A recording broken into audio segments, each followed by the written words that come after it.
Good afternoon. Good afternoon and welcome back to our third and final panel of this symposium. This panel is our emerging technology panel. I'm Greg McNeal. I'm a professor here at the law school. I'm also, just a little side trivia tidbit, I'm also the co-founder of a technology startup, a software company. So this is a topic that's near and dear to my heart, emerging technology and the regulation of emerging technology.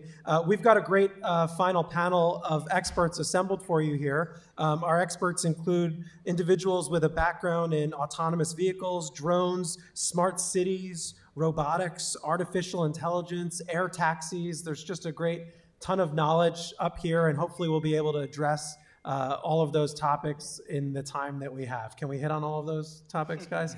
And so let me introduce each of our panelists from my left. We'll just go from here that way, so I don't have to figure out right to left. First is Bill Goodwin, Head of Policy, Regulatory, and Legal at SkyRyse. He previously served as the head of legal and policy at AirMap, a startup that I'm familiar with. That startup powers the future of low-altitude flight. Prior to joining AirMap, he was an attorney at an international law firm, Morrison & Foerster, and a member of the firm's Unmanned Aircraft Systems practice group, where he counseled clients regarding some of the unique product liability, licensing, and regulatory risks that arise in the drone context. To his right, your left, is Ryan Hagemann, Senior Fellow at the Niskanen Center. Ryan previously served as Senior Director for Policy there. His research specialties include regulatory governance of emerging technologies, robotics and automation, privacy and surveillance, and issues at the intersection of sociology, economics, and technology. To his right is Brooks Rainwater, Senior Executive and Director of the Center for City Solutions at the National League of Cities, one of my favorite organizations, actually. I really love the National League of Cities. I think they do great work. If you ever want to get involved in sort of interesting matters related to municipal policy, you should just check out the stuff that the National League of Cities does. They do amazing things throughout the country. And so Brooks works at, also within the NLC at the Center for City Solutions. He drives the organization's research agenda, community engagement efforts, and leadership education program to help city leaders create strong local economies, safe and vibrant neighborhoods, world-class infrastructure, and a sustainable environment. And finally is Caleb Watney. Caleb is a fellow at R Street Institute, leading projects on emerging technologies, including autonomous vehicles, artificial intelligence, drones, and robotics. In this role, he regularly meets with policymakers, files regulatory comments, writes op-ed pieces, and manages a monthly technology policy working group. I don't know, if you're anything like me and you're a law student sitting there, I would be sitting there being like, those are the jobs I want to do. That sounds really cool. But I'm a policy geek, so that's just how I'm going to geek out. Anyway, so the way the panel is going to go is in the exact same order that I introduced them. So we'll start off with Mr. Bill Good. Go ahead, Bill. Thanks, Greg. Appreciate the opportunity to be here. Obviously, with such an interesting group of folks. I was a little bit dismayed as a sometime colleague of Greg's at AirMap that he was so much more enthusiastic about Brooks than he was about me. But that's okay. That was intended. Former coworkers. Yeah, so I actually am not an academic, obviously. I work in-house. I was in-house legal at AirMap, in-house legal now, and policy at SkyRyse. And for those of you who haven't had the great blessing of being an in-house lawyer, you learn very quickly that your brain is effectively atomized, and you learn only to speak in slides. So, of course, I have some slides that are very crude that will help guide my comments. And just to make sure that we don't get lost along in these slides, we also have an agenda, which is, of course, what you need for any good meeting in a business context. And that's where we'll start. So first on the agenda is the introduction, which I'm doing now, but I want to make sure we didn't miss it. But I wanted to provide a quick snapshot of what I'll chat about, then do an issue spotting exercise, which I think will be particularly fun, hopefully for the law students in the room. And then talk a little bit about the impacts of emerging technology on places specifically. So I'll just narrow the scope of the emerging tech that I'm interested in. Do a quick case study on aviation drones, and then come up with a recommendation that I have for how emerging technology should be regulated. And then in the remaining 90 seconds, the remainder of the panelists can give their remarks. So it'll be perfect. So before we get to the issue spotting, just a quick introduction.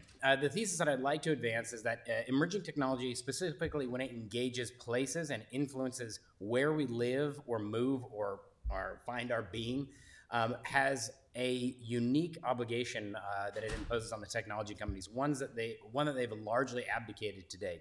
But as we move from a world where software can largely operate independently of the physical environments that are ultimately affected, to a world where the software innovations move into heavily entrenched, heavily regulated industries like we've seen in the transportation space and a variety of disruptive technologies. And we're seeing it across a lot of heavy industrialized companies across various types of industries. The obligation will shift in a dramatic way on those companies to account for the impacts they have on the places where they operate. So that's my my attempt at a grand overarching thesis. The issue spotting exercise, I think, should be fun. I'm not going to attempt a video, but for context, these two pictures come from a video from a major manufacturer. I won't say exactly who, though it probably is clearly indicated there, who has a particular viewpoint on the future of transportation. In this particular case, there's a pod that's being lifted by a drone. Those two things are intended to be independently operable, and it's picking someone up off a golf course. So very quickly, this drone, a human-sized drone, has been summoned to a golf course to pick up an affluent gentleman. Can anyone spot any immediate issues that this might raise? Feel free to call them out. Golf balls hitting drones. That's actually the first time anyone has called that out specifically, but I'm really glad you did, because then I don't have to call it out. He literally summoned his flying drone to a golf course where people actually drive small objects that can get sucked into rotors hundreds and hundreds of yards, oftentimes without the courtesy of yelling for. And any other key considerations? Yeah, in the back. Well, there are rules with airspace, and there might be questions of rules with the airspace around the golf course. I love it. I love it. Fast forwarding to the end. Who does own the airspace? We're no longer operating at 10,000 feet or 30,000 feet where there are clear federal rules that govern how flying things should operate and who manages them. We are in a golf course where already, as we've determined, they are accustomed to a certain amount of airspace management, typically for small round objects, but airspace management nonetheless. And they probably have a perspective as to whether or not they own their airspace. We'll jump ahead to another picture that'll be useful for the issue spotting exercise. I love this snapshot. So anyone want to call out issues that might crop up in this context here that are of unique, and I should say we're looking for issues that are of uniquely state and local concern. And I totally missed this in my introductory remarks.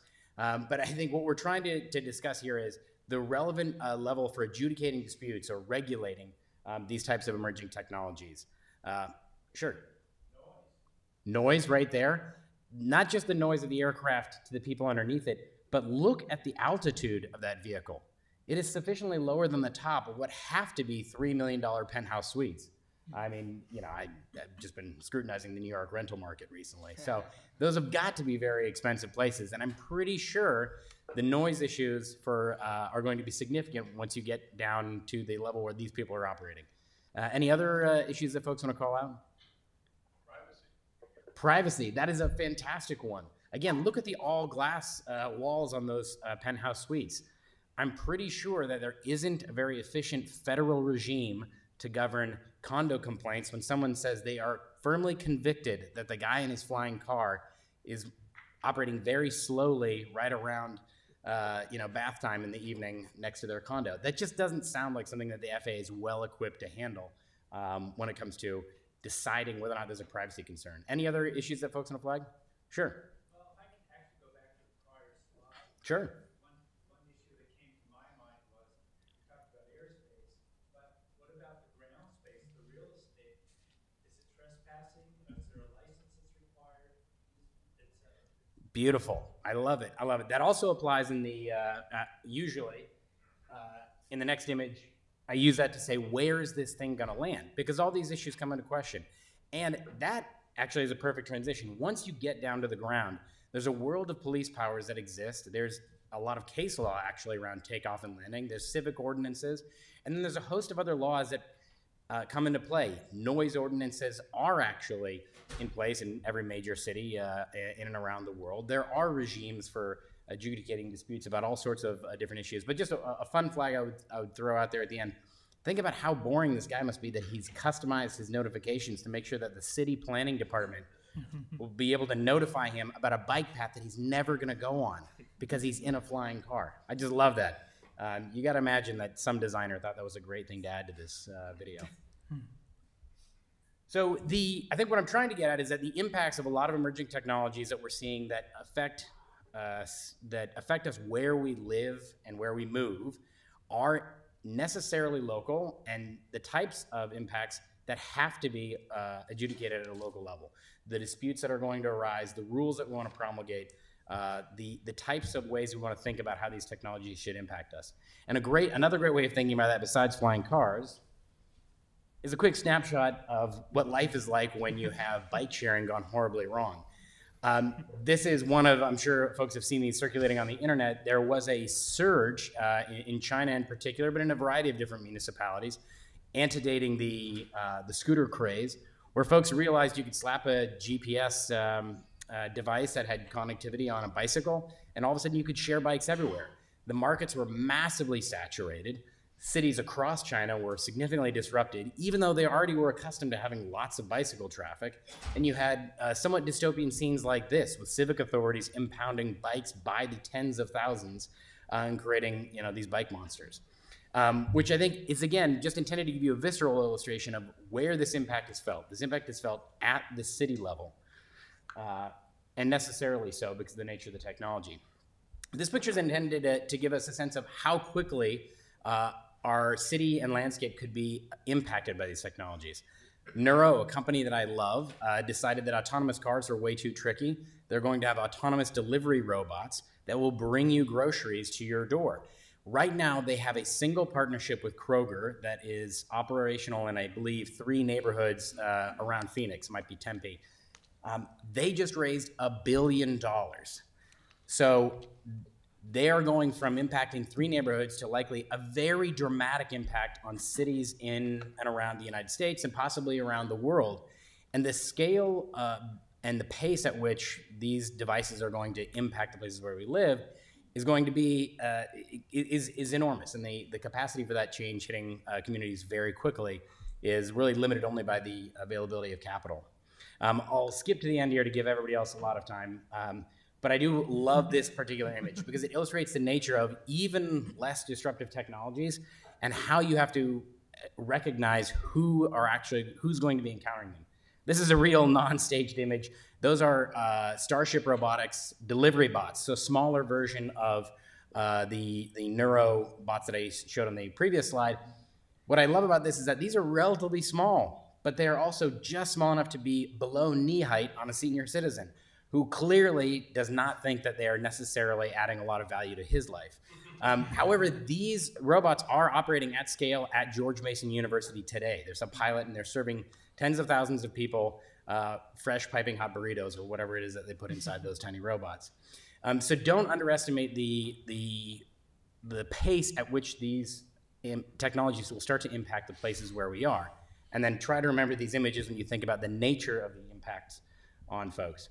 So we'll skip largely through the case study in aviation, except to say, if you don't arm communities with the tools and the regulatory responsibility to embrace and welcome new technologies, you end up in a familiar story. Does anyone know what this is a picture of, besides Greg?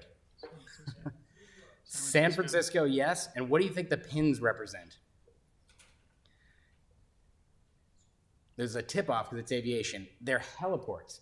As we all know, when you go to San Francisco, the most dominant feature of the skyline is the ubiquitous helicopters that fly all over the Bay Area, right? Everyone remembers that. You're singing Tony Bennett up there on Nob Hill, and then there's a couple dozen helicopters that transit, right? No, there are heliports everywhere, and there are no helicopters operating in San Francisco. Why? Because the communities in which those helicopters could have operated shut them all down. So the physical infrastructure is there, the places to take off and land are there, the technology, in this case, a 50, 60, 70-year-old technology, cannot operate. And this is the future that we're much more likely to see if we don't empower communities to welcome technology and address and mitigate the real negative externalities that happen, as opposed to advocating for a simplistic federal homogeneity for emerging tech. And then I think we can probably skip to the end, but one last great number. Anybody have any ideas what 40,000 and 1.1 could possibly represent? This is a totally meaningless number, of course, to anyone. But if you guess this, I will actually give you $100. Yeah? For every 40,000 people, there's going to be 1.1 robot. Oh, I love that. No, that's the best example that someone came up with. No, 40,000 on the left-hand side represents the number of flights that the national airspace sees on a daily basis. At least commercial aviation. Obviously, we're not necessarily counting every general aviation flight. That's 40,000 flights. There are millions of people that are flying around on a daily basis. Huge, huge. That's a multi-billion-dollar industry. The 1.1, on the other hand, is the Department of Transportation's estimate of the number of billions of car trips that happen per day. So just think about the relative scale of those two industries. And then that 1.1 number doesn't count, for instance, the number of scooter trips or bike trips or the other types of transportation that operate at a radically different scale than you see traditional aviation. And that happens in a framework that is overwhelmingly dictated and governed by local authorities, for good and for ill. I don't want to claim that every local authority has the most enlightened response to scooters arriving or Neuro or Starship Robotics cool delivery robots. However, I do know that notwithstanding the challenges of operating in a heterodox regulatory environment that is dictated sometimes even down at a block-by-block level, cars operate at a scale that massively exceeds what you see in aviation, massively. And they do it even though when you're in that plane flying in your unfiltered airspace 30,000 feet up, if you look down, it looks like a horrifying patchwork quilt of private property rights, speed limits, curb restrictions, the types of things that are only going to continue to grow as cities' ability to articulate and capture the preferences of the people that live there and impose those preferences on the people who are driving and operating there. Notwithstanding all those facts, the scale of these industries is, they're not commensurate at all. And the scale of growth is not commensurate at all, which is why you can see scooter companies and other transportation companies explode into being and operate at millions and millions of rides within a year of being as a category, as a class, whereas it takes decades in order to bring innovation, including safety and more efficient operations, into areas that operate within relative homogeneity at the federal level. And I think that's the end of it. But yeah, so the solution that I'll just leave everyone with is regulatory sandboxes, which in some cases are literally sandboxes. This is a picture of Arizona, and there are folks in Arizona doing great work trying to create regulatory sandboxes to allow emerging technologies to thrive. So the work that the state AG's department and Solicitor General's office have done in Arizona has allowed fintech, for instance, to experiment with new technologies that otherwise the SEC wouldn't have allowed to exist. Similarly, Arizona is a hotbed where millions of miles have been driven for autonomous cars. Unlike, for instance, in an industry that is largely governed by federal authority, drones, people measure their successes by literally single flights, saying we did an individual flight that went beyond line of sight, and people cheer. Whereas companies like Waymo actually talk about transiting, going millions of miles autonomously, not disengaging. Again, the scale is not in any way commensurate. And I think it should suggest to us that the regulatory sandboxing model, a federalist model, is one that will help emerging technologies thrive and come into being and scale much more effectively and much more efficiently than a federal model. And I think that's it. There you go.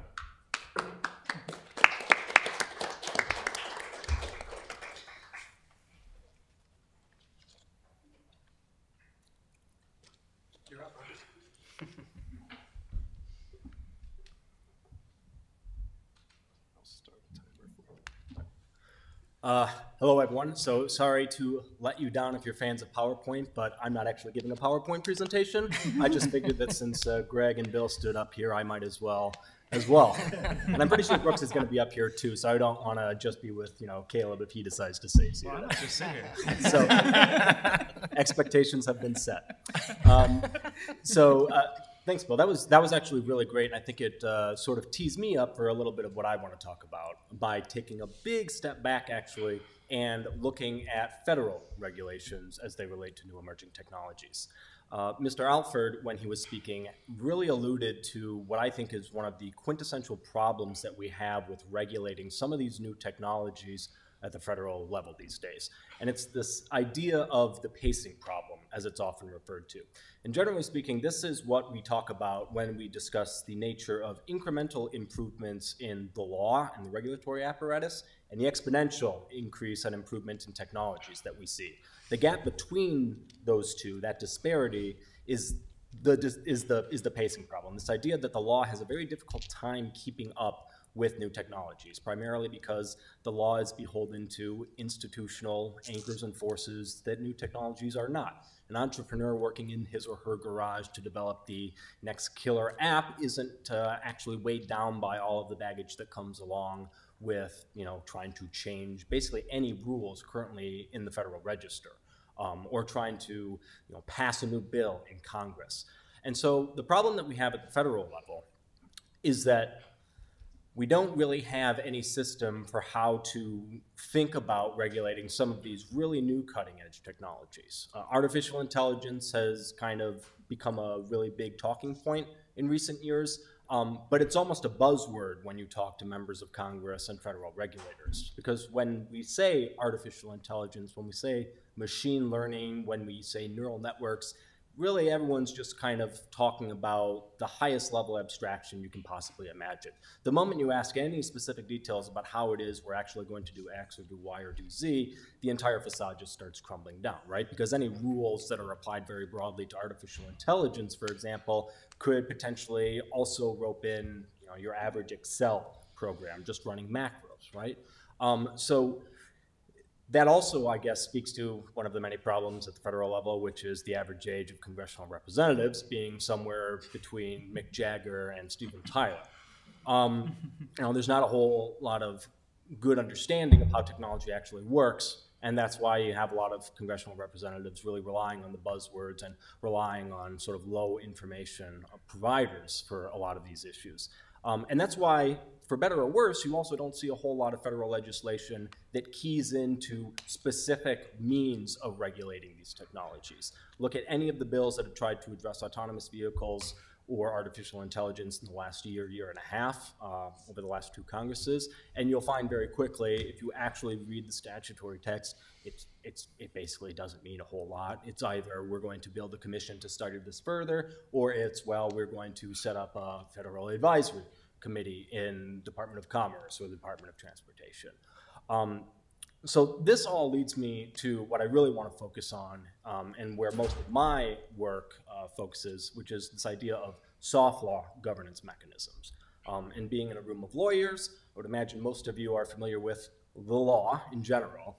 So when I say soft law, what I'm actually referring to is this idea of a system or arrangement of substantive expectations that are not directly enforceable.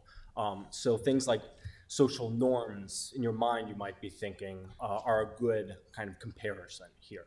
But generally, soft law is the idea that we can regulate without actually having to pass new rules, pass new laws. And that's problematic for a lot of reasons, but it's also beneficial for a lot of reasons. And I'll give you probably the best example of soft law as I see it and the successes that it has, that have emanated from it. And that's a document called the Framework for Global Electronic Commerce that was passed, well, not passed, it was promulgated by the Clinton administration back in 1997. And this is basically a long-form document that can be boiled down into 4 or 5 points. The private sector should lead on developing the commercial internet. Governmental involvement, where necessary, should be simple and predictable and create an environment that's generally conducive for commerce. Government should recognize the unique qualities of the internet. Nothing in this document was substantively enforceable because it basically just outlined a set of policy expectations that the Clinton administration had for all of those agencies that fell underneath its purview. And that's why when the early commercial internet appeared, you didn't see a brand new federal agency emerge to regulate, global electronic commerce. And we haven't really seen a whole lot of movement on formal rules governing the internet over the last 20 years or so, except for recently. Recently, we've seen a lot more talk about heavy-handed privacy regulations, which you've already heard a lot about.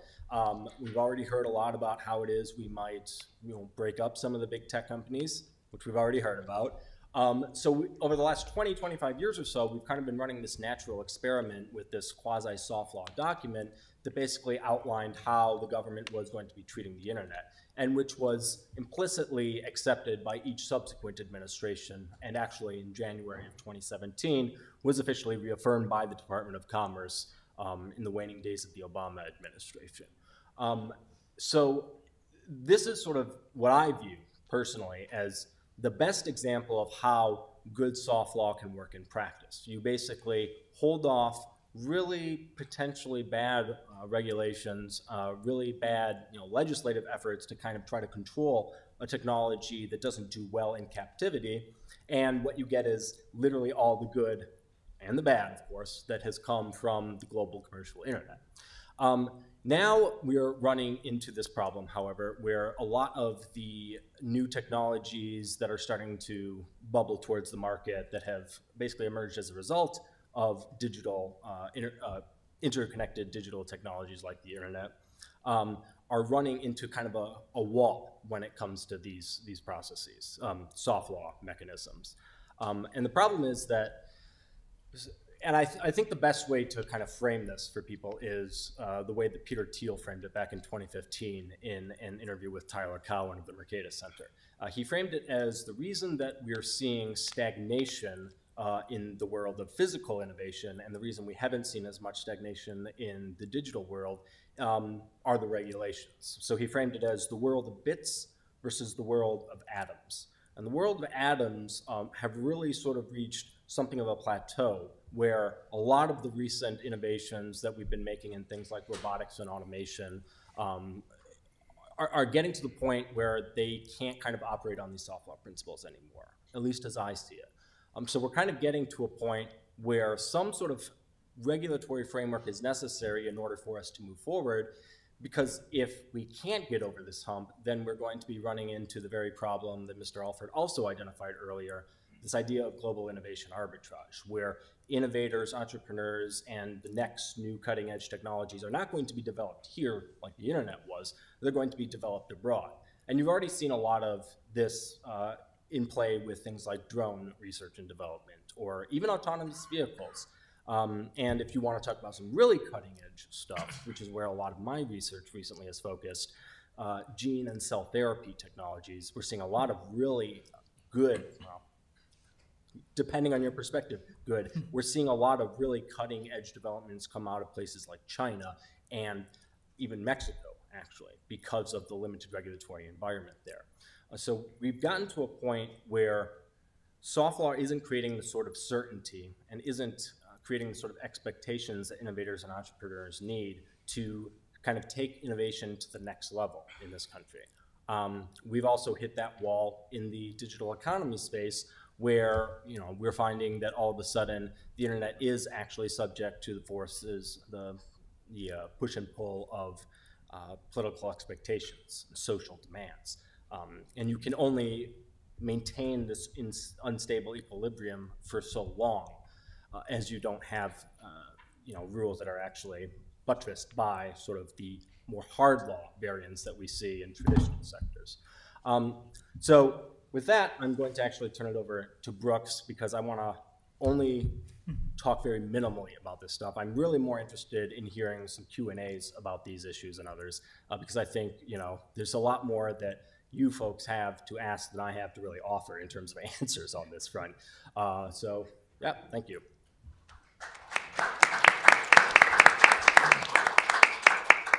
So I'm going to buck the trend, and I'm going to stay right here. No. Right? It's great to be with you all today. And Greg, thank you for the introduction and that you're following our work. I hope everybody has a chance to check out nlc.org. The area within NLC that I oversee, our Center for City Solutions, is our research institute. And there's about 25 people on our staff. And we're focused on researching all of the issues that really impact cities, and both looking at kind of the national conversation around cities, as well as providing guidance and best practices for those cities.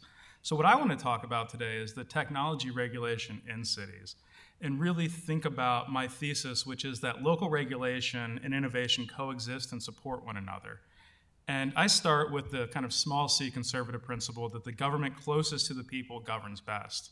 And so if that's where we really start with the premise, I think that, if I can get this to work, when we're talking about something like mobility and a lot of the new technology that's coming online, whether ride-hailing over the last 7 to 10 years or everything with micromobility, scooters and bikes now, what we really have is a question of the commons and thinking about, the traditional idea of the tragedy of the commons coined by William Lloyd back in 1833, that our public streets, sidewalks, and rights of way are shared resources. So the question really comes down to how do we share those? Who makes those decisions? And how can mayors and council members welcome innovation in, but at the same time have the ability to look at their own local context and really make the decision that would work best for their community?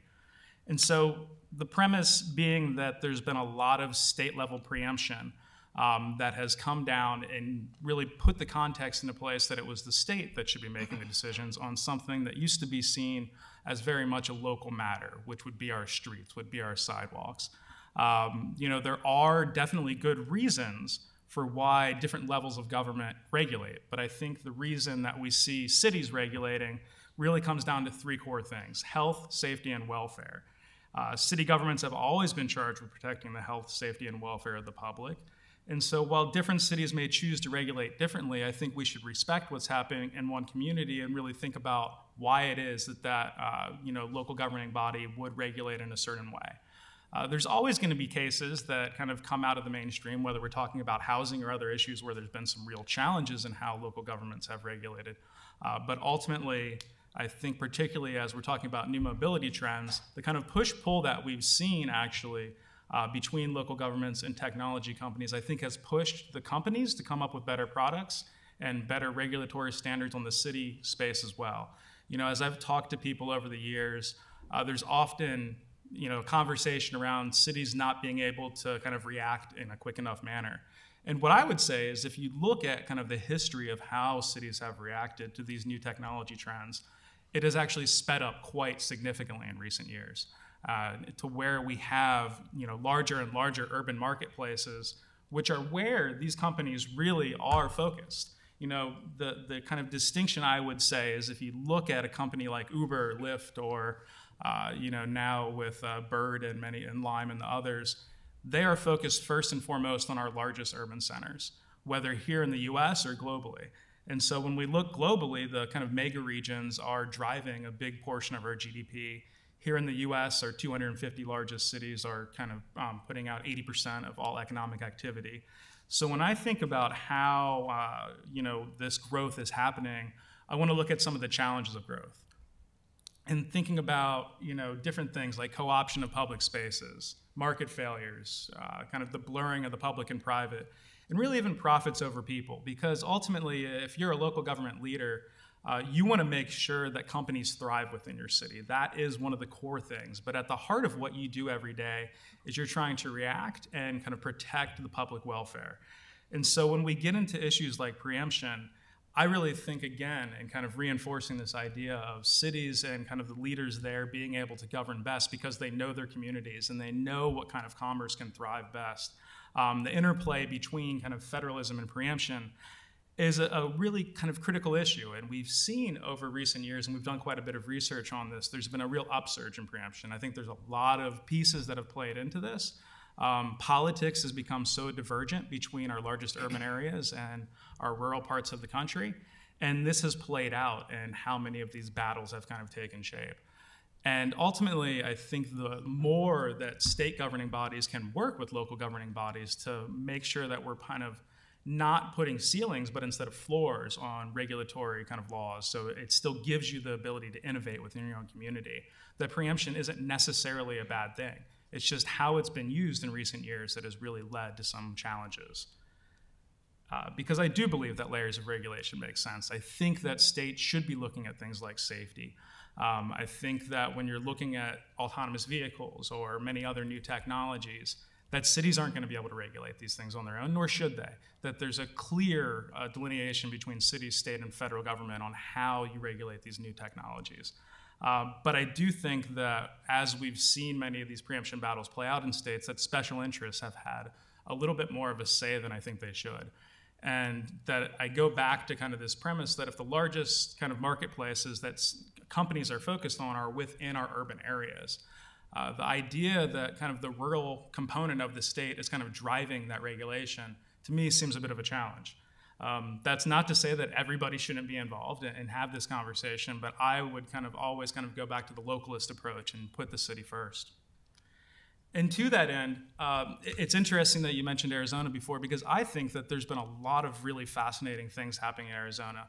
A lot of innovation that's been driven by Governor Ducey and others that have thought about how you could welcome these companies in and kind of drive technological innovation. On the other hand, I think that you also see some challenges, and particularly in the autonomous vehicle space, having the first death of a pedestrian with Uber. And why I bring that up is because Waymo has been doing amazing things in the state. And so it makes me wonder from kind of the safety regulation standpoint, do you have some actors like Waymo that are just doing a really good job with their autonomous vehicles in a different way than maybe other companies are? And what is the state component on how they would regulate that? And it gets to the interplay of what we've seen in Colorado. When ride-hailing first came online in Colorado, Denver was obviously the kind of core marketplace, but there were a lot of other places where Uber and Lyft started to operate. And the state did preempt the localities from having ride-hailing kind of legislation within their own cities. But it was really a two-way conversation. And so the state worked together with Denver and many other cities to find regulations that worked for both the state level to make sure that you had kind of that broad economic marketplace that they were looking for, but it also took into consideration many of those city-level issues that they were having.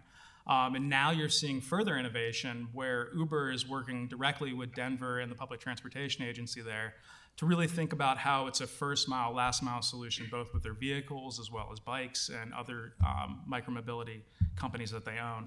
And so I think as you build these relationships between the layers of government, you can actually have better outcomes. And so that's arguably, I think, what everybody wants. Is, I may have a bias and say that cities are where innovation happens, but I do think that all layers of government working together can create better outcomes. So with that, I'll pass it over to Caleb. Thanks a lot.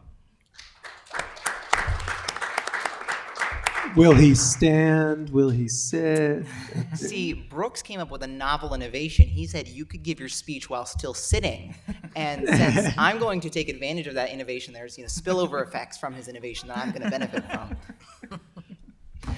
No, but thank you all for having me, and thanks to all the other panelists. I think there have been a really interesting conversation, and I hope that my speech can kind of connect some of the dots in sort of when is federalism versus preemption warranted for emerging technologies? How should we think about that?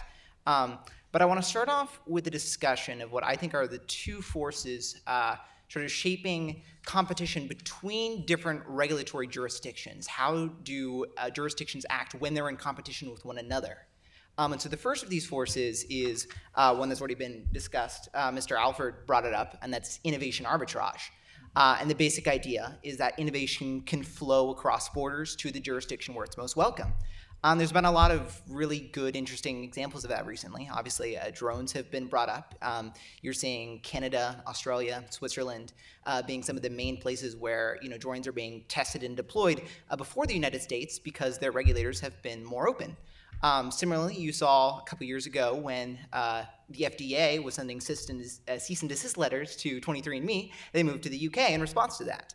And this is also a force that can act within a country. As has been mentioned several times, Arizona has been the leader in autonomous vehicle deployment and testing, partially because Arizona has differentiated themselves by having the most welcoming and friendly innovation framework for autonomous vehicles. And so that basic force of innovation arbitrage, you could kind of think of it as like an anti-regulation force pushing in one direction, in the sense that innovation is just going to move to the jurisdiction where it's most welcome. The other force, and the one that pushes in sort of the opposite direction, is one I haven't exactly heard a good name of before. So if you guys have input afterwards, please let me know. I'm going to call it a regulatory heckler's veto. And the way to think about this is when you have a technology where a large portion of its value derives from being heavily networked, has large network effects, then any of the sub-jurisdictions within the market who has a sufficiently large market share can kind of veto the current regulatory equilibrium, make it higher, and the entire market has to shift to that new equilibrium. Oh, it's called California. California, is a great example. As, you don't need a term. It's all you gotta need. It's California. And California has played this role in a lot of ways. I mean, as we were talking about with the privacy debate earlier, it doesn't really matter like what the average Michigan citizen or the average Illinois citizen wants. Suddenly, all of their companies and internet services they're using are being dictated by the California privacy bill because obviously these companies want to serve California citizens. It's easy for them to have one product that they take and roll out to an entire market. And so they take whatever is the highest one, and then they just roll that out to the entire marketplace.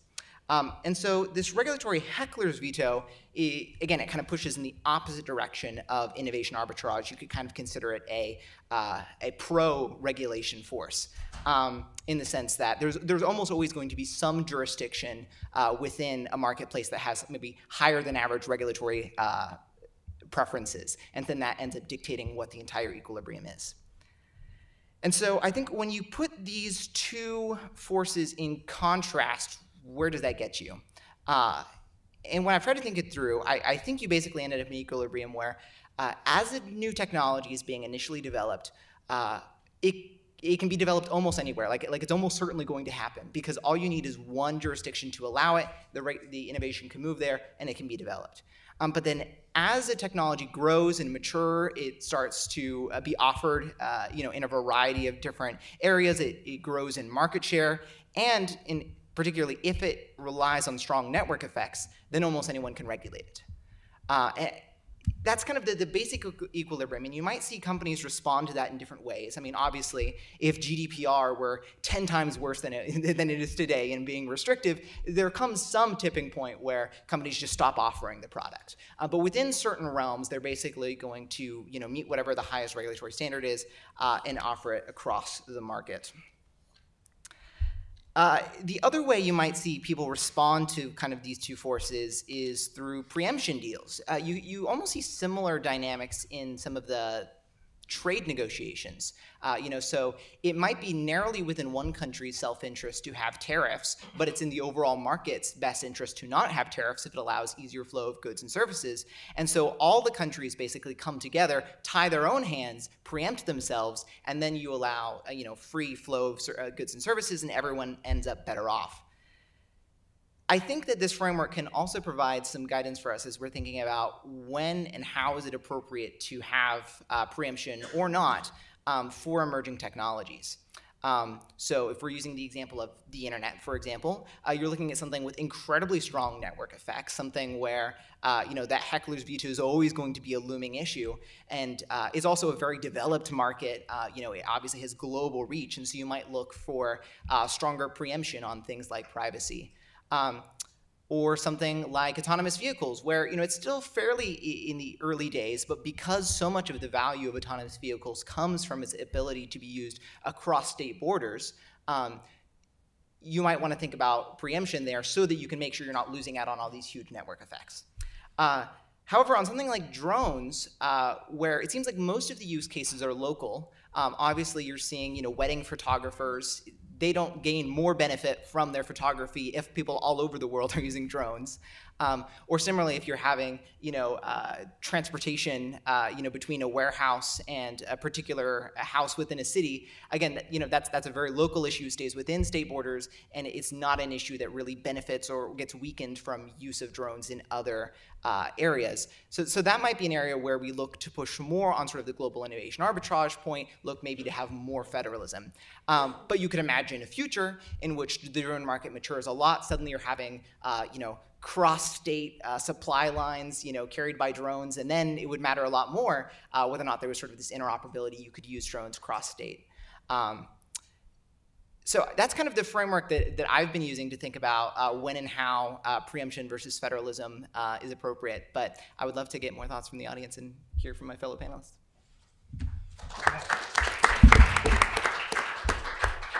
So what I told the panelists was before I went to Q&A, I wanted them to have Q&A for each other, and I was honest with them. I said that would be like a lazy way to make sure I, as the moderator, wouldn't have to come up with a question.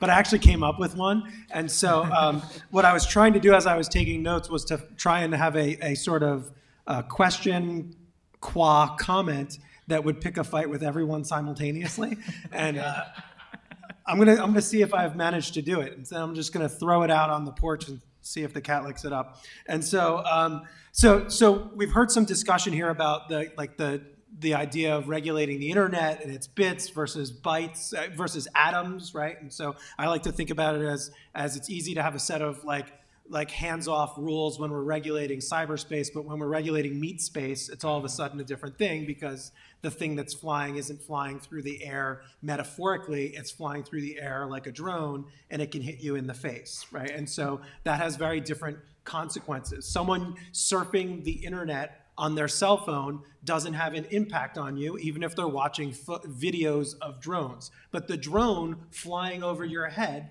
very much might have an impact. Even if it doesn't hit you, it's the sound, it's the noise, it's the nuisance, the other types of issues that come up.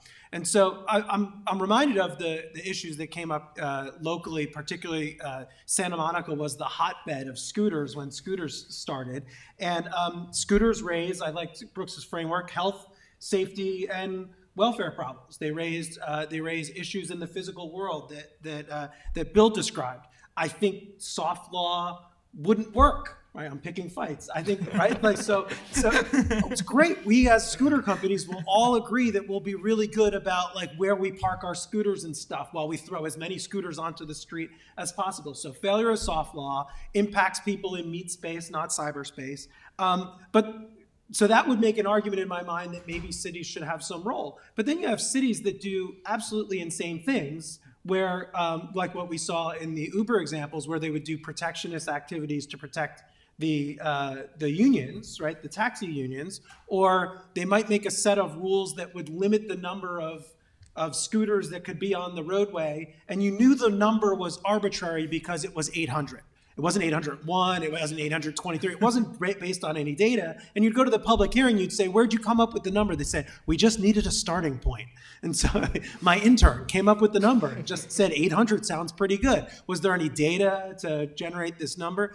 And so it reveals sort of the failures of the cities. But worse than that, there's the patchwork of regulations problem, where if I'm riding my scooter in Santa Monica that has a limit of 800, and then I cross the border into Venice, which there's no like geofencing of the scooter, there's no line on the road, all of a sudden I'm in LA.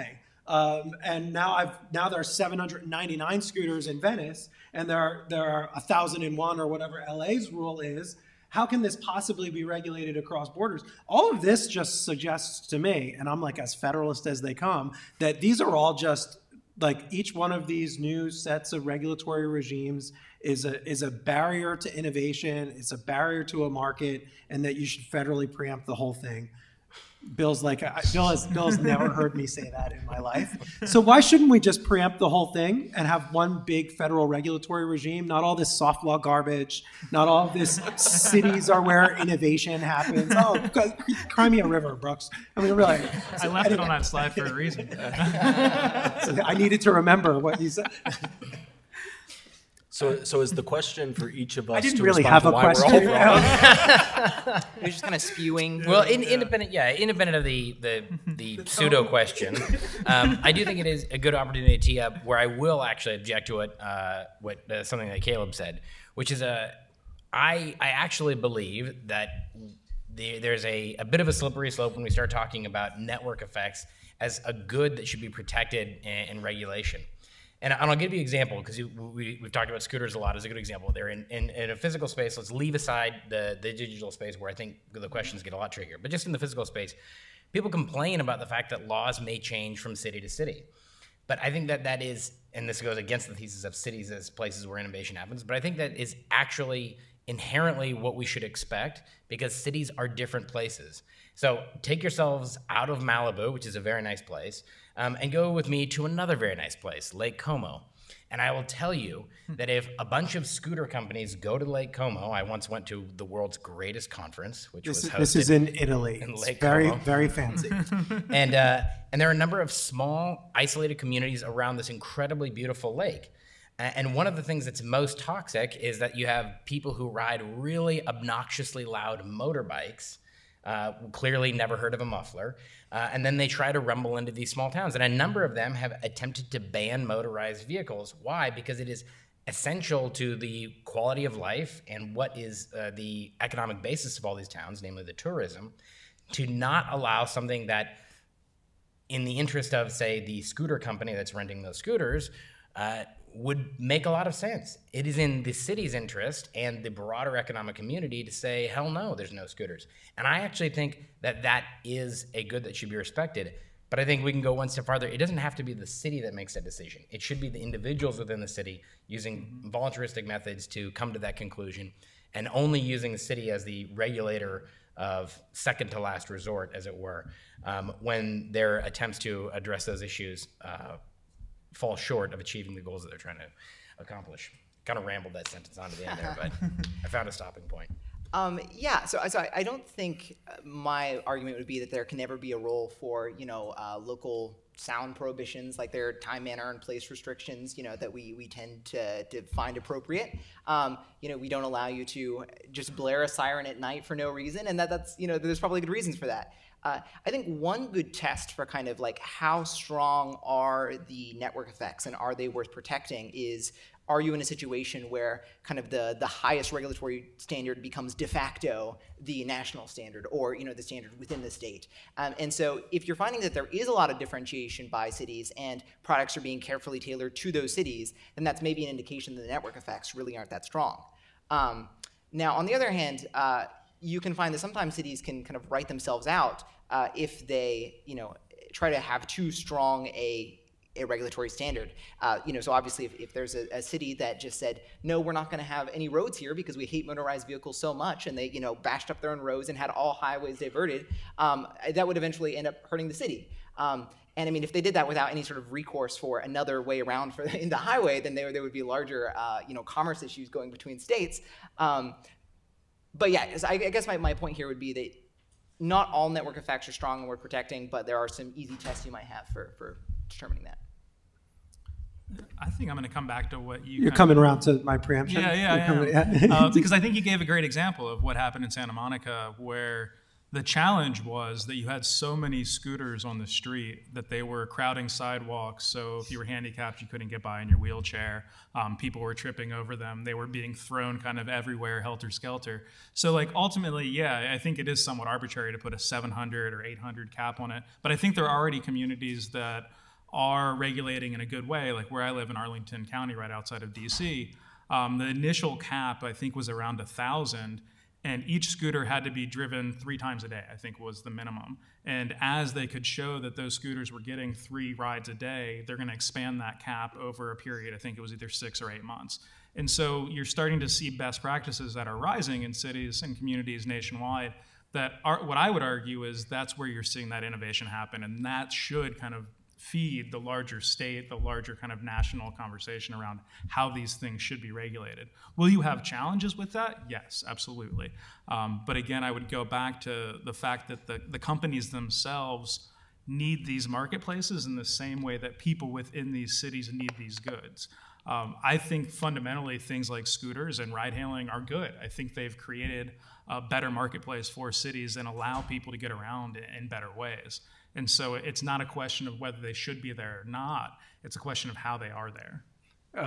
Just a little side note. What was most fascinating to me when I went to the Santa Monica hearing on scooters. So before becoming a law professor, I worked in city government. I worked in a municipal law department, and so my PhD's in public policy and administration. And so I have this background in like city government, and I was amazed that the city had a mobility expert and 2 other staff members. So the mobility expert was testifying, and she had 2 other staff members that worked with her. And so that's not true of every, I mean, some NLC cities are pretty small, but Santa Monica is not by any means one of the biggest cities in California, but nevertheless has a mobility expert who she was talking about the technology and knew the technology and knew the capabilities of the technology, was talking about GitHub and data sharing and the kinds of stuff that you definitely wouldn't expect a member of Congress to be making references to GitHub and standards for data sharing and data portability.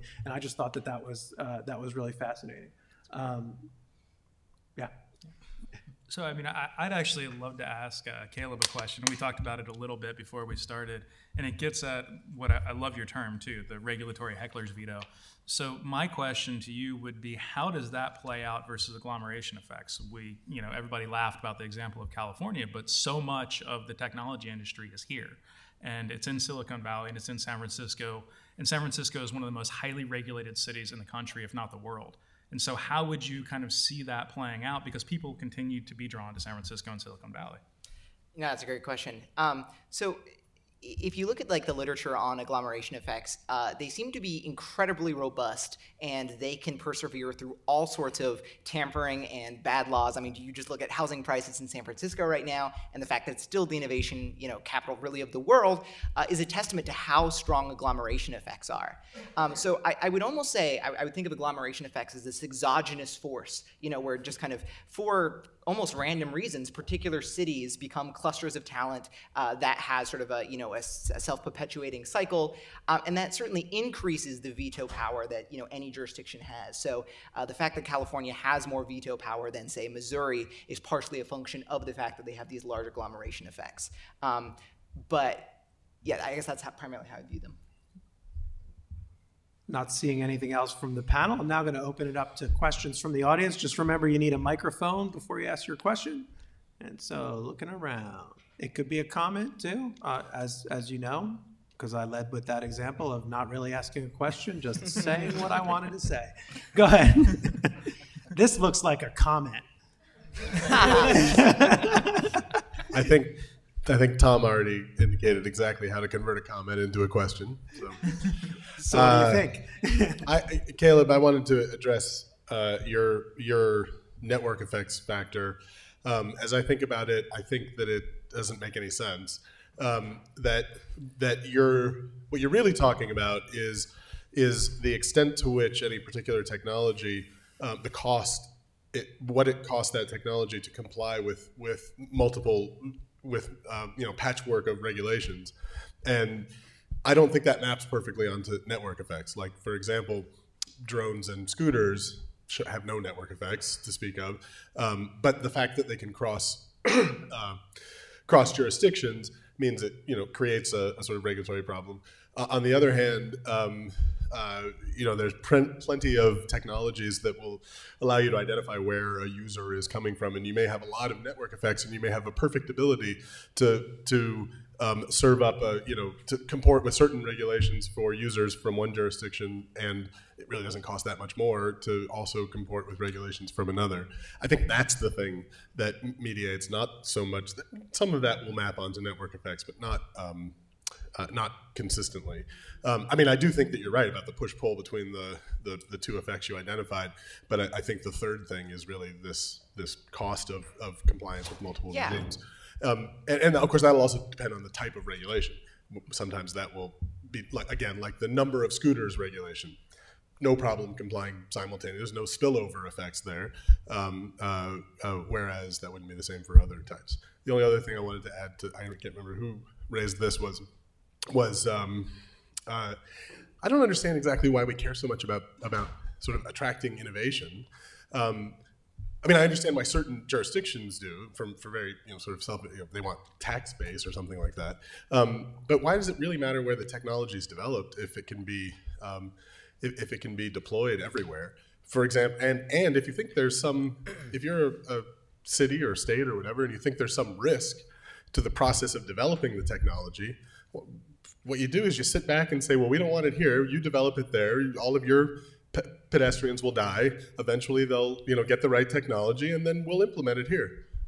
I mean, I'm not sure what you get by being the place where the technology is implemented. You want to be able to use it, but it seems like a marginal addition to be able to be the place where it's implemented.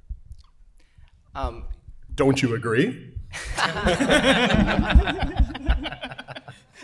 No, thank you for your comments. This is still a model I'm trying to work through, so I appreciate your feedback. I think you're probably right in the sense that there is a missing variable there. I would say it's not just network effects interacting by itself. There's like another interaction variable that I'm probably missing, which is the cost of differentiating your product across regulatory jurisdictions. So that if you were to multiply the network effects times the cost of differentiation, that's probably closer to what you're wanting to get to.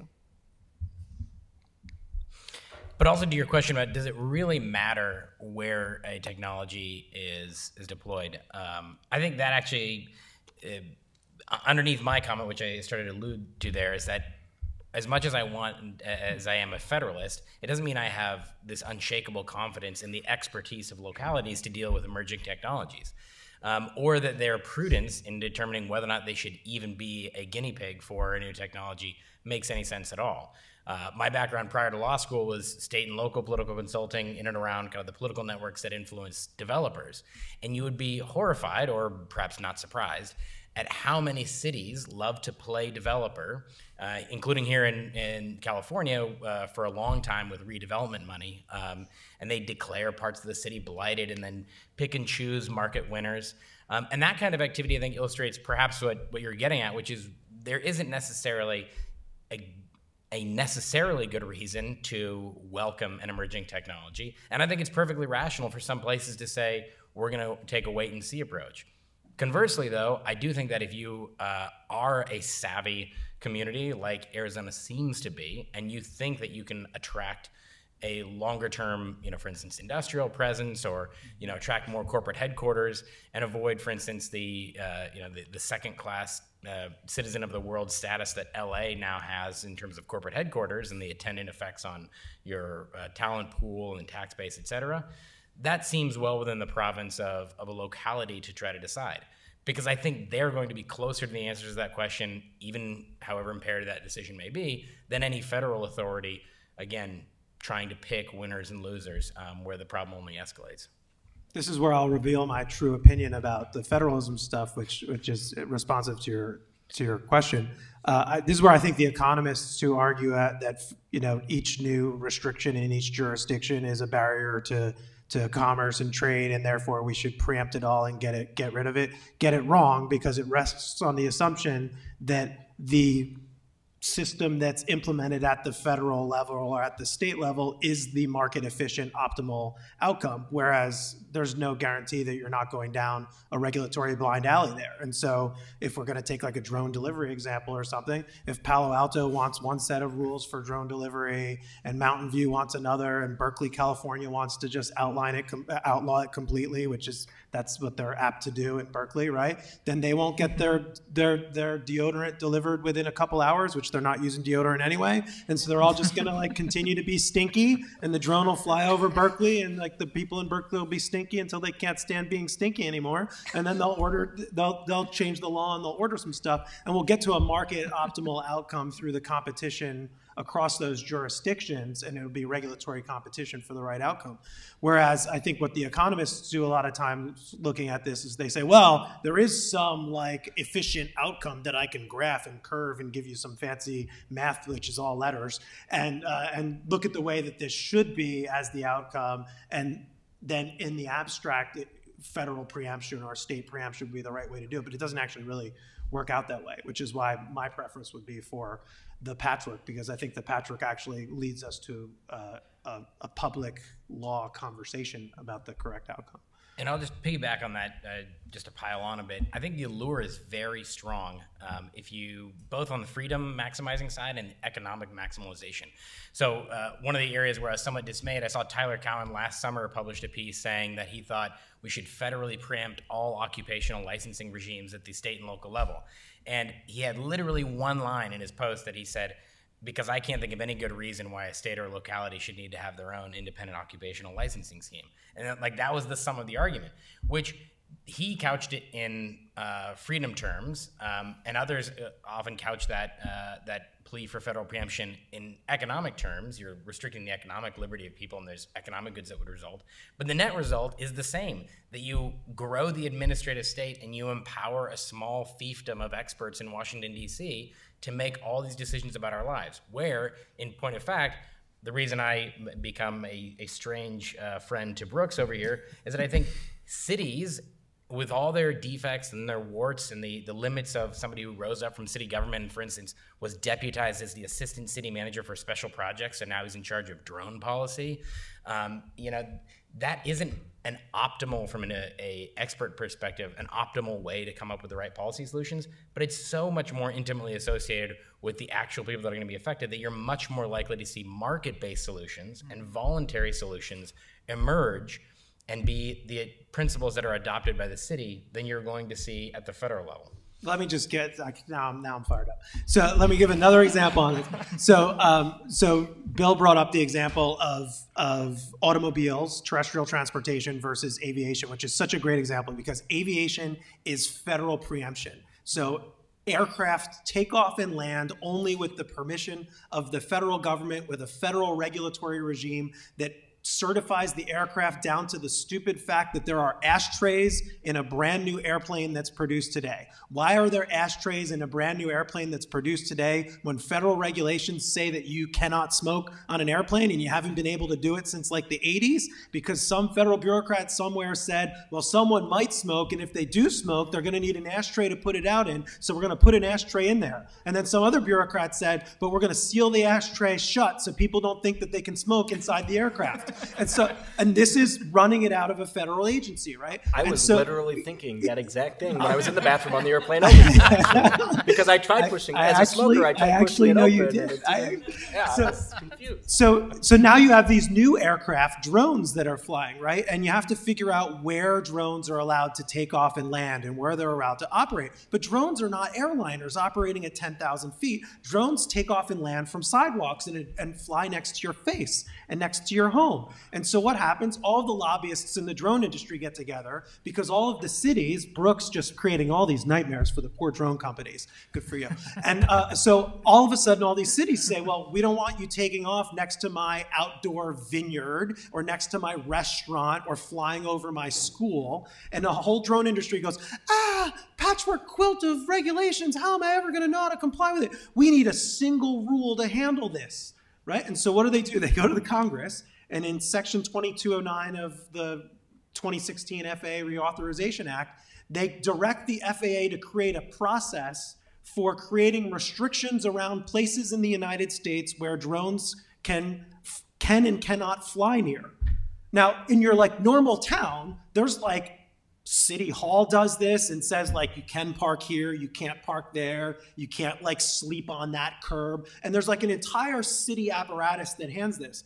In the wisdom of the industry and the federal preemption approach, there's one bureaucrat in one office at the FAA who's going to figure this out for the 15,000 rulemaking jurisdictions in the entire United States. And guess how much progress has been made on figuring that out to date? Zero progress, nothing. They can't even figure out the shape of the table for the room where they're going to have the meeting to discuss the process by which they're going to figure out the process. And so anyway, so there's a reason that we have billions of automobile trips on the road today. It's because we have a federal framework for the automobiles and the way they work. But when it comes to Caleb's point, the time, manner, and place of those operations, where the technology meets meat space, where it's going to actually impact someone, the time, manner, and place decision is left to those people and the elected officials closest to the people, which are the local officials, to make the decision about whether you want cars parked overnight on the road or whether you want a drone there on the road. It's the time, manner, place. Go ahead, sir. I know you were waiting patiently. No worries. I was fired up. I told you I was fired up. You got me fired I'm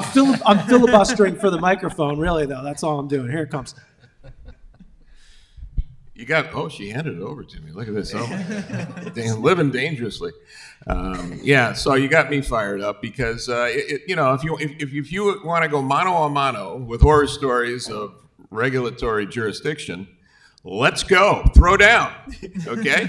There are 30,000 jurisdictions in the United States that issue something called a cable TV franchise. That is completely, that's a vestigial organ. There's no reason for it. All your health, safety, and welfare justifications are totally handled by other rules, routinely administered by public works departments. And in fact, this is a rent-seeking device that quite regularly comes out of the local jurisdictions. And in fact, they do illegal, unconstitutional things. And out of City of Los Angeles, Preferred Communications versus City of Los Angeles, is now a prevailing federal Supreme Court precedent saying that the city of Los Angeles did violate civil rights 7 different ways and giving out monopoly cable franchises. That can't be done. This is a very, unfortunately, there were no sanctions, there was no injunction. This is a problem, an ongoing problem. It's to this day a problem in terms of competition at the local level. But cities routinely engage in rent seeking that is not health, safety, and welfare. It's just rent creation and rent distribution, and it causes great inefficiencies that can be, in the right circumstance, preempted by federal jurisdiction. And about 15 years ago, California had a question about regulating cellular, a California jurisdiction for regulating cellular. And the network issues came up, and I engaged on that, and I had a little bit of a debate with I don't know what happened to an economist named Peter Navarro, who is writing some crazy pro-regulatory stuff. Some crazy pro-regulatory stuff that California had to regulate cellular because the feds couldn't do it. And he was completely wrong. I came to a Brandeisian position, or a non-Brandeisian position on that. You could actually, because the economies of scale and the network economies there were obviously pronounced. And it makes no sense to have that kind of a Byzantine system for a fragmentary system for regulation, and so we have federal regulation of cellular. But we actually have a crisis in this country with this, and there's this wonderful paper by Prescott and Ohanian and the third author a couple of years ago that looked at zoning regulations, okay, which are the classic NIMBYism at the local level. It specifically looked actually at state zoning and said that fully 1/2 of the missing income, this crisis in income inequality that's been seen in the stagnation of median incomes in the United States over the last 40 years, fully 1/2 of it could be explained by land use laws that keep people in low-wage jurisdictions from moving to high-wage jurisdictions. Look at Silicon Valley in the United States. See what we've done with land use at the local level. Go to Shenzhen, China, and see their Silicon Valley and see what they've done with land use. And you'll be shocked to know that a communist government has been vastly more efficient in allocating scarce resources in that particular context.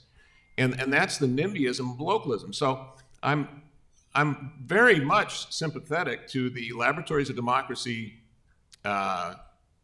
rationale and competition between jurisdictions. And of course, there are many things, health, safety, and welfare, that can be better done and should be left. And there should be a competitive, a competitive world between jurisdictions. And I think states can, they're not competing for the products, they're competing for the innovators. They're competing for the entrepreneurship to bring in Arizona and so forth. And I think that's certainly, that's a very powerful argument, but this is a trade-off where you do have to look at the particulars of the situation. And I think in a lot of cases for new technologies that some federal preemption will be better. Not perfect. There's no nirvana either side. But as I say, if you want to give horrors of federal mistakes, yes, you can do that, and we should do it. We should have alcohol to help us along in those discussions. They're going to go on for a long time, and they're going to get better as you go. So you need to drink. But there's also problems with local jurisdictions, and you know it. I mean, anybody who's honest knows that there has to be a restriction, a constitutional regime that limits the rent seeking. And what you have, I mean, sometimes you say, well, California's doing well, and they have a lot of regulation. They have the natural resource curse, if you want to get to it. A lot of oil-rich states do a lot of terrible things, and they grow and they prosper, and people move there, by the way. So by a lot of metrics, yeah, but it's political scientists know there is a natural resource curse. Lots of bad things happen when there's too much at stake for the ruling regime. And sometimes that can be a problem, even in California, even in countries like this. So, I think it's a very nuanced question. So I mean, it really is something that and by the way, I did get a lot out of this panel, I think, and you have great arguments either way. But I just wanted to That's the mix. So I take the question as, do you want a drink? That was and what's your answer? So of course. So I would say that I think I agree with a lot of that because just for me, because I was fired up to fire up the firing up. I agree with a lot of that. There are interesting corner cases, for example, on cellular that I think maybe Brooks might want to talk to, which is like the location of the cellular towers themselves and the impact that might have visually on a community, and then is land use and zoning being used as a backdoor way of regulating the technology itself. But let's kind of have some reactions to this, because I think this is an area where we have probably agreement with Tom, and then I know I talked too long to begin with, but I have on that point and cellular sightings, yes, and of course there have been federal rulings on this, both from courts and the FCC, that with some kind of aesthetic concern, certain regulations are perfectly permissible. You know, Williamsburg, Virginia, has a right to limit satellite dishes, even though it's anti-competitive in a real sense. But other communities don't, because they don't have the same aesthetic concerns. That's a federal rule. Now, what I wanted to mention too was now we do have an extraction problem, very similar to the cable problems, the franchising issues on 5G. And there was a trade journal article a few months ago where the city of Sacramento was reported to have gotten a private company to come in and very efficiently start the process of this huge, well, there's this 5G densification. They're going to have 10x base stations. This is the huge payoff local cells. And so you get all these new cells going in. So you got lots of new antennas, and there's a permitting process. And now there's a question of what are the fees? Now, a lot of cities maintain we just want to get maximum value for the community. And they mean by that highest dollar cost in terms of what the fees are to gain access to public rights of way. That is completely wrong. That is anti-consumer and hostile to the citizens. That is a rent-seeking device to monopolize that market. What you want to do is have costs equal to marginal costs so that the public disruption and the resources taken by the competitors are rationally allocated, but you want competition. And I was just going to say, in Sacramento, what they did is they got a private firm to come in. It was privatization. They contracted a private firm, one-stop shopping. The new firms, Verizon, whoever, can come in and get permitted. And this firm charges them the fees and splits the fees, I don't know, 70-30 or something with the county. And so they didn't say who set the fee. In the article, I emailed the author. I said, who sets the fee? He said, I have to ask. He said, it never came up. Well, obviously, if you have a private company setting the fee, it's going to be a monopoly price. This idea that there's this extraction taking place is visible. That has to be stopped for efficiency, for consumer welfare, for innovation. If you can do it with a federal rule, I think I'd probably be in favor of federal preemption. If the cities can figure out a way to have some more pro-consumer attitudes on that. Yeah, let's go to the panel. So Brooks, maybe this question, it's largely wrapped up in rent seeking, the permit power of cities. It's a little bit about a heckler's veto, but let's. So I mean, on the whole, I think I would say democracy is messy, and I think that ultimately there are kind of challenges at every level of government. Just as you can give the stories about what's happened with kind of cable franchise fees, I could talk about high-speed broadband internet and the fact that states like Tennessee have stopped Chattanooga from being able to expand its municipal broadband into neighboring jurisdictions, even though on the whole, the neighboring jurisdictions were quite conservative and wanted to be able to tap into this arguably municipal resource that could help them. And so I think that, yes, there are challenges with cities on rent seeking, but I think there's also examples where if we could all agree that we should just get rid of non-competes overall, the states that are doing that could be leading the way for creating so much more economic value. So ultimately, let's think about where this is happening best. There will be kind of challenges at every level of government, but it doesn't seem to me that cities are kind of the piece that's creating the most friction. I think that's a good point. The thing I kind of wanted to go back to a little bit is hopefully the framework articulated can help us also know which layer of the technology to regulate at which level, right? So using cars as an example, the National Highway Traffic Safety Administration regulates everything related to like the safety of the actual automobile, because that's both where the largest network effects are and where it's most costly to differentiate across different jurisdictions. And if you were to take that to like a drone example, I think you can have totally legitimate time, place, and manner restrictions on an individual level. A city is obviously going to know where would be the most disruptive places to have drones flying around at night. DC has a rule saying you can't park your scooter on the National Mall. That seems fine, but that's going to differ from city to city. But if you had cities trying to regulate the actual manufacturing requirements of what these scooters or these drones were looking like, that would start to disrupt the network effects and the costs of differentiation across jurisdictions. And so I hope that it can not only help us determine what technologies to preempt versus not, but also the types of regulation to preempt versus where to allow federalism. I think we have time for one last question qua comment. There's one up there. Microphone is on its way.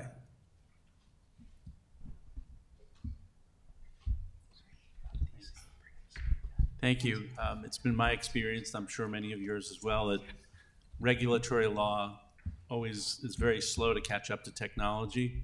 And I'm from the city of San Diego. I work downtown where about a year ago, a little more than a year ago, the dockless bikes magically appeared on the streets one day, followed shortly by the number of thousands of bird scooters. They seem to be everywhere. And the city of San Diego and the mayor's office and the city attorney had zero regulations whatsoever. They just let them show up one day. And now we're a year down the road, and of course there's been car accidents, personal injury matters, et cetera. And they're now realizing they need to regulate these scooters. It's primarily scooters in San Diego. So my question for the panel is this: how do we ensure that the law keeps up with the technology and we have efficient regulations from the start of these great new technologies that we're seeing in many different aspects of our society, rather than just lagging behind? Because right now it's turned into kind of a huge mess and a debate. The primary users of the scooters in downtown San Diego are millennials that live downtown, and of course there are older people like myself and business owners and property owners that hate the scooters and want them gone completely. So now there's this huge tug of war, and it's getting very political, as opposed to having a good, efficient regulatory system in place when these technologies start. Yeah, so my response to that is everyone wants to give their power to the ring of power. They want that magical expert to come up with an efficient governance scheme, and even better, that scheme be in place prior to an emerging technology coming into existence. That's a great vision, but it's a great vision that will result in those emerging technologies never coming into existence. And so my admonition to you is not particularly comforting, but it's a recommendation that you have to embrace the political. And I would much rather have the political be a local political dispute than what we have at the national level. The last thing I want is a national scooter policy. I mean, God forbid. The homogeneity of modern America is bad enough as it is. The last thing I want is some version of communist capitalism that gives us all a pseudo-efficient, bland America where the Feinstein-McConnell scooter bill. Everywhere you go, you have access to just the right amount of scooters. Is exactly the kind of dystopia that I fear. Rather, I think that we should be encouraging communities to engage and take ownership of these issues, and better yet, the actual individuals subordinate to the political jurisdiction to come up with solutions and remedies, and then find local attempts at solutions. Yes, there are many enormous costs. I mean, I led with the example of the obvious rent seeking that folks engage in. One of the best examples that I was ever involved in locally was a client of ours who had been recently shut out of a local trash market, sent me to a hearing about some complaints that have been raised about a competitor. And it was a landfill hearing on a Wednesday night. And if you've ever known that you've made wrong choices in your life, it's when you're at an SQAMD hearing on a Wednesday night at 9 p.m. thinking, where did I go wrong? But it got worse because a bunch of, in this quasi-judicial proceeding, a bunch of folks came up to testify that no, they lived right next to the landfill and they couldn't smell anything, and they never heard the competitors' trucks. They must be really quiet trash trucks. And every interview would end with, and who do you work for? And they'd say, the trash company. And it was an example of exactly what you don't want to have happen at the local level. So I yield to no one in my fear and concern for the capacity for rent seeking. However, that's where the battle should happen, because I can wake up and, I guess I haven't gone to bed at 8 p.m. on a Wednesday, but I can go to that hearing and I can influence the outcome. I can't influence almost anything in Sacramento and certainly nothing in DC. So let's beware of, ceding our authority to the ring of power and embrace the political fights, which are messy and they're unfortunate. But I think that's what we need a lot more of. I would agree wholeheartedly with Bill. I will caveat what I'm about to say by noting that I made a promise to myself not so long ago that I would never comment specifically on these scooters because I just don't care to. So as a general matter on the issue of how it is you plug that discrepancy and the pacing problem that you identified, I agree with Bill wholeheartedly. What you really want to do is you want to focus on regulatory regimes that exist at as local a level as humanly possible because they afford greater responsiveness to local political machinery and the local population. And so the feedback mechanism is much shorter, so you can actually get more flexible rules that respond to demands at a much greater speed than you can, say, through any standard APA rulemaking process at the federal level, especially when considering the disparities in the amount of power and influence and resources that are required in order to lobby at the federal level versus the local level. I think it just makes natural sense that, if it was me, I would have a piece of federal legislation that would basically say for all new emerging technologies that have no existing federal agency apparatus to oversee their operation, automatic authority just devolves to the states who are then empowered to further empower municipalities if it's a delivery rule state. If it's a home rule state, then to the municipality go forth. So I think this may be something where we all agree because what you both are saying just makes a ton of sense. And I think also, as we think about emerging technologies, the venture capital fueled model actually takes into consideration kind of the legal and political arbitrage that's going to happen in a given city because they are thinking that, you're going to go into some cities where you might drop 600 scooters and the city just takes them all and impounds them or fines you every day because you've gone in and kind of broken the law. And so I do think that, the law is catching up rather quickly, and I think that we probably need to have it catch up even quicker. But having this happen and kind of play out within the city context will ultimately get us to a better place. And I would also just mention kind of a quick aside that it was probably about 5 years ago when I was at a rather large tech firm that is in the autonomous vehicle space. And one of their key people made the comment that we're going to put these cars on the street and then we're going to figure out the legal implications afterwards. And so I think this has been going on for quite some time. Anything? Yeah, so I guess the other thing I would add, just as I'm thinking, there can also be, I think, fruitful ways for maybe the federal government to incentivize experimentation without necessarily dictating a model. Because you also run into the problem where oftentimes local regimes can get very stuck in their ways. They don't want to change. NIMBYism is a great example.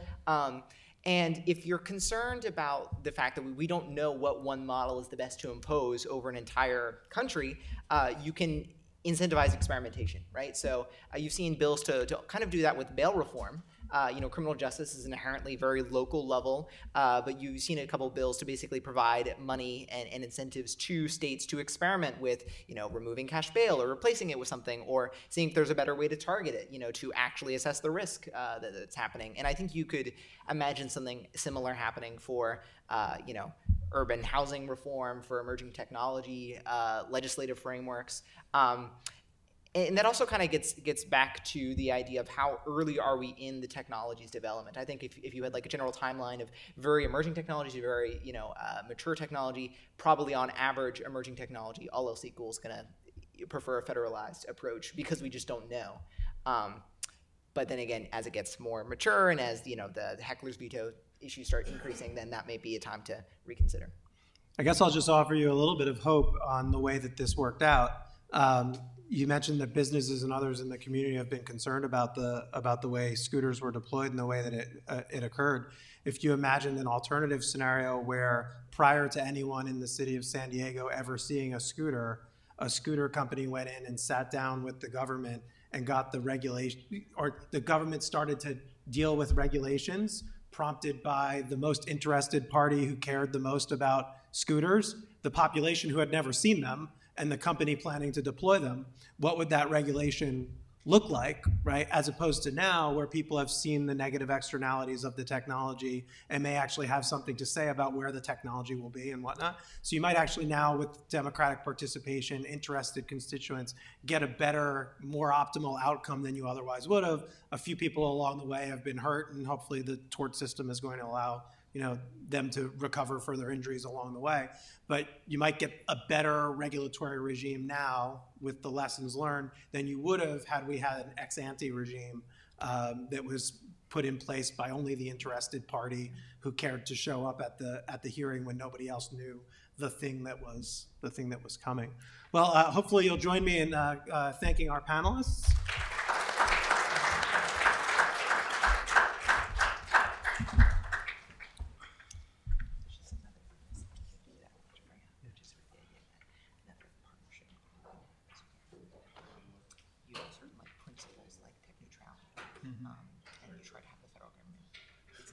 Okay. Hi, everyone. I'm Devin Westhill. I just have the most brief remarks you could possibly think of, even more brief than some of our Q&A today. I want to thank everyone for being here. I really enjoyed this event. It's as you heard earlier, the last event of my tenure at the Federalist Society, at least for now, as I move on to my next thing. And all the audience here, the panelists that we had, all the behind-the-scenes logistics people really made it go very well. So I really appreciate that. Can you help me in thanking all of those people who have made this possible?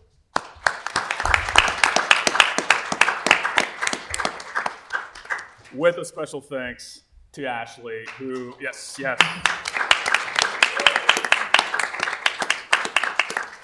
I saw like a Nancy Pelosi clapping like this way, so I wanted to make sure I said that. But also one final thing, and that is thanking someone I've gotten to know really well at the Federalist Society, one of my colleagues who you wouldn't know it, but has been integral in making this actually successful in a lot of stuff, and has made me look good for 2 years now. Of the 3 years I've been at the Federalist Society, Colton Grob right in the back over there. Thank you very much. Thanks a lot, Colton. So in any event, it's been a wonderful pleasure. I hope that I'll be able to connect with some of you offline here after we wrap everything up. I know I'll talk to some of the panelists and so forth, but if you want to grab me, please do. I'd love to talk to you. Thanks.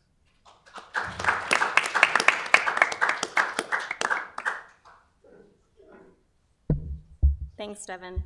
I wanted to give a quick, again, thank you to all the panelists for their comments, the lively discussion, and to our keynote for his insight into the federal and international antitrust perspective.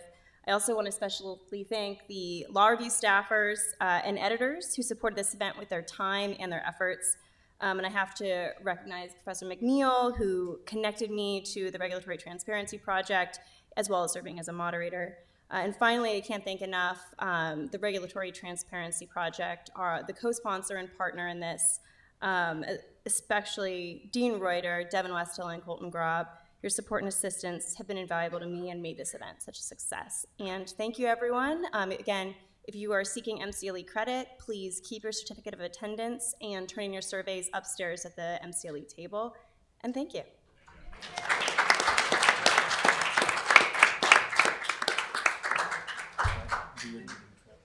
Yeah. That was fun.